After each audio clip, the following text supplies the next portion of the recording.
Ada bulan ke-8. Di masa itu pengantar kepada musim panas. Musim yang sangat terik. Yang saking teriknya kadang-kadang sumber-sumber air, ya sumur-sumur itu kering. Maka sebelum masuk ke puncaknya, masyarakat itu kompak membuat kelompok-kelompok untuk mencari air, mencari sumber. Di masyarakat itu mengelompok, dalam bahasa Arab tasya'ub. Kalau banyak kelompoknya disebut Sya'ban namanya. Ke bulan ke-8 disebut apa? Sya'ban. Bulan berkelompok untuk mencari sumber air. Puncak panasnya pada bulan ke-9.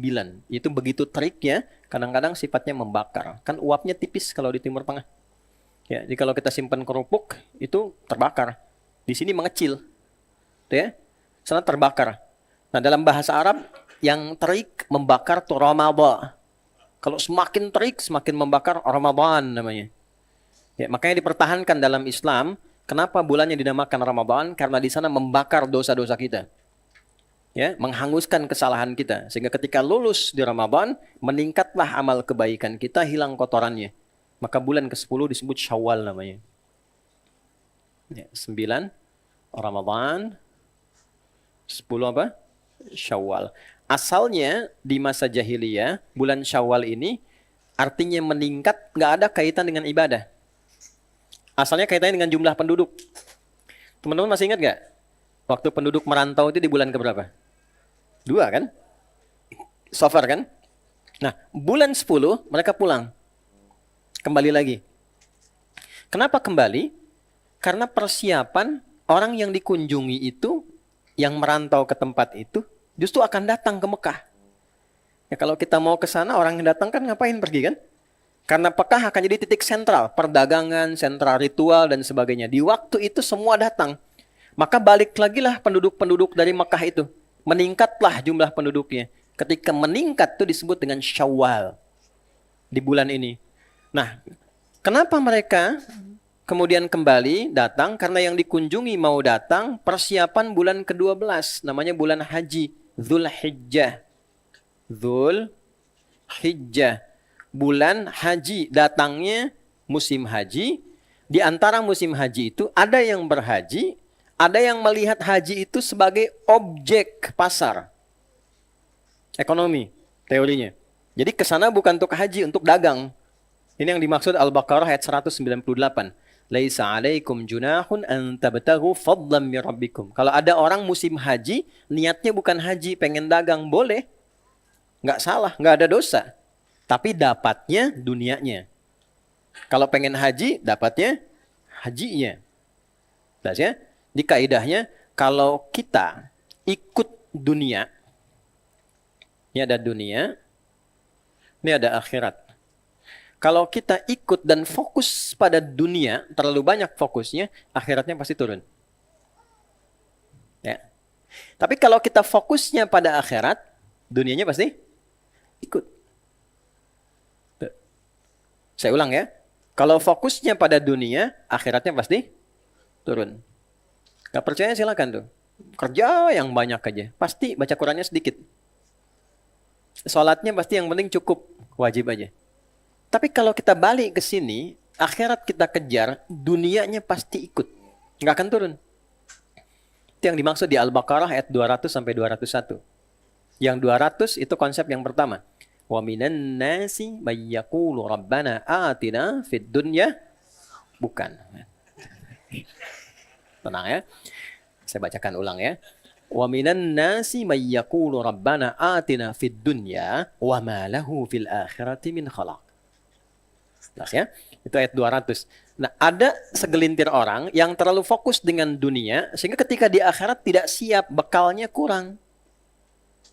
Tapi yang 201-nya, ini yang doa yang sangat kita hafalkan. Wa minhum may yaqulu rabbana atina fid dunya hasanah wa fil akhirati hasanah wa qina adzabannar. Di Allah itu kenapa mendahulukan dunia ini? Untuk merubah perspektif kita. Persepsi kita dirubah supaya punya perspektif begini. Dunia itu instrumen untuk mendapatkan kebaikan akhirat. Jadi alat mendapat akhirat itu ya dunia. Jadi nggak mungkin mendapat akhirat, meninggalkan dunia itu mustahil. Tidak mungkin. Nah, kalau kita beraktivitas dunia untuk menempatkannya sebagai alat meraih akhirat dengan ibadah, dunianya nggak akan tertinggal.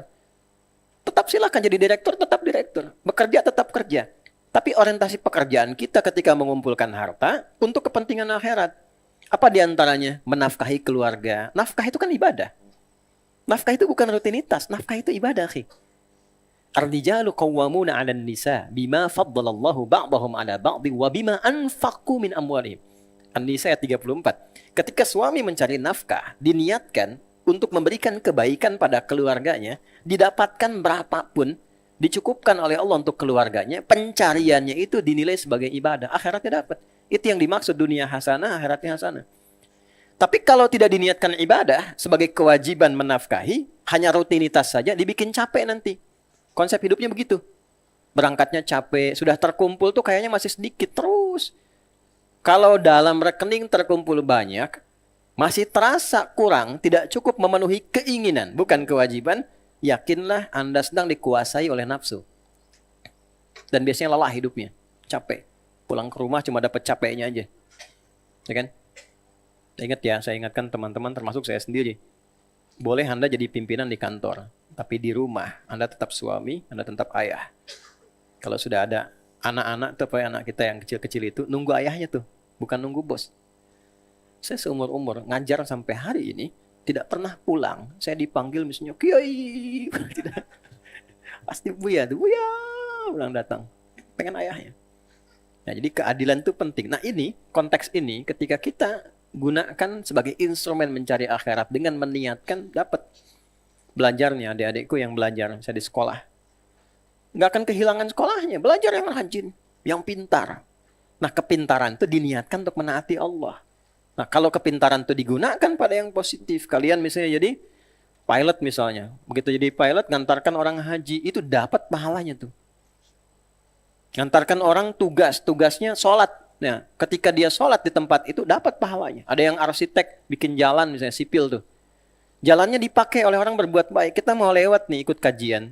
Lewat jalan itu, dapat investasinya, aktif akhiratnya dapat di sini. Nah, konsepnya seperti itu. Itu yang dimaksud dengan ini, konteks ini. Syawal ke Dzulhijjah. Karena mau datang banyak di sini, akhirnya memilih menunggu.